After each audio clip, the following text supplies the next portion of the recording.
مشائخ کا ایک فرمان ہے کہ یار بد مارے بد، یعنی جو یار بد ہے، برا یار ہے، وہ برے سانپ سے بھی برا ہے۔ وہ آپ کو ذلیل و رسوا کر کے چھوڑے گا، اس کی محفل آپ کو ذلیل کر کے چھوڑے گی۔ خالق کائنات نے سورہ انعام کی آیت نمبر 120 میں ارشاد فرمایا وَذَرُوا ظَاهِرَ الْإِثْمِ وَبَاطِنَهُ، کہ چھوڑ دو کھلا ہوا گناہ، ظاہر گناہ، ظاہر الاسم و باطنہ، ظاہر گناہ بھی چھوڑ دو اور جو پوشیدہ گناہ ہے، چھپا ہوا گناہ ہے، اسے بھی چھوڑ دو۔ یعنی گناہ ایسا عمل ہے کہ اس کے ساتھ بھلائی نہیں ہے، بہتری نہیں ہے، نہ انسان کے ظاہر کے لیے اور نہ انسان کے باطن کے لیے۔ اسی لیے ارشاد فرمایا کہ وَذَرُوا ظَاهِرَ الْإِثْمِ وَبَاطِنَهُ۔ امام غزالی رحمۃ اللہ تعالیٰ علیہ نے بڑی خوبصورت بات کی۔ آپ فرماتے ہیں کہ عالم شخص وہ ہوتا ہے کہ جو گناہوں کے نقصانات اچھی طرح جس پر واضح ہوں کہ اس گناہ کا یہ نقصان ہے، اس گناہ کا یہ نقصان ہے، وہ عالم ہے۔ اور جو شخص گناہوں کے نقصانات سے جتنا زیادہ واقف ہوگا وہ اتنا بڑا عالم ہے۔ اور جس کو گناہوں کے نقصانات کا علم نہیں ہے، سمجھیں کہ وہ عالم نہیں ہے۔ ہمارے سامنے ایک اگر تجربہ کیا جائے کہ زہر اگر کسی چیز کے اندر ملا دیا جائے، مثال کے طور پہ 1000 بسکٹ رکھے جائیں اور 1000 بسکٹ میں سے ایک کے اندر زہر ڈال دیا جائے اور انسان سے کہا جائے بھائی ایک کے اندر زہر ہے، 999 بسکٹ ایسے ہیں کہ ان کے اندر زہر نہیں ہے، تو کوئی انسان کسی ایک بسکٹ کو بھی کھائے گا؟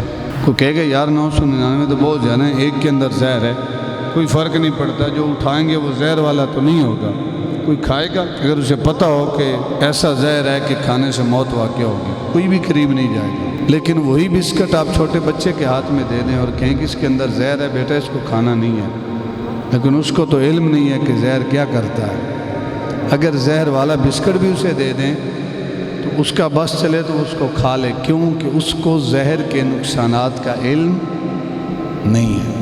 اسی طرح جس کو گناہ کے نقصان کا علم نہیں ہے وہ گناہ سے بچنے کی کوشش نہیں کرتا، اور جس کو گناہ کے نقصان کا علم ہے وہ پھر اس کے قریب بھی نہیں جاتا۔ ہم سانپ کا نام لیں تو ہمیں ڈر محسوس ہوتا ہے، گھر میں چھوٹا سا سانپ بھی ہو عورتیں چیخنا شروع کر دیتی ہیں۔ جب تک اس کو مار نہ دیا جائے انسان کو گھر میں سکون نہیں آتا، بچے بھی چیختے چلاتے ہیں، والدین کہتے ہیں بھئی سانپ ہے اسے مارو پھر جا کر گھر میں سکون آئے گا۔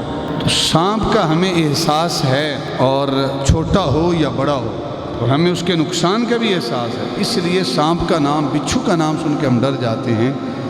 اسی طرح احباب وقار جو بری صحبت ہے، بری سنگت ہے، وہ انسان کے لیے برے سانپ سے، جو سانپ ہے اس کے زہر سے بھی بری سنگت انسان کے لیے بری ہے، اس لیے کہ وہ جو بری سنگت ہے وہ انسان کو ان چیزوں میں ڈال دیتی ہے کہ مشائخ کا ایک فرمان ہے کہ یار بد مارے بد، یعنی جو یار بد ہے، برا یار ہے، وہ برے سانپ سے بھی برا ہے، وہ آپ کو ذلیل و رسوا کر کے چھوڑے گا، اس کی محفل آپ کو ذلیل کر کے چھوڑے گی۔ تیسری بات یہ ہے کہ اگر رات کو کسی کے گھر میں چور ڈاکو آ جائیں، انسان ڈرتا ہے یا نہیں ڈرتا؟ ان کے پاس اسلحہ ہو تو انسان ڈرتا ہے کہیں ایسا نہ ہو کہ یہ وار نہ کر دے، کہیں ایسا نہ ہو کہ عزتوں کو تار تار نہ کر دے۔ کئی بدبخت ڈاکو عزتوں کو بھی لوٹتے ہیں، مال تو لوٹتے ہی ہیں، تو انسان کو ڈر ہے ان کا۔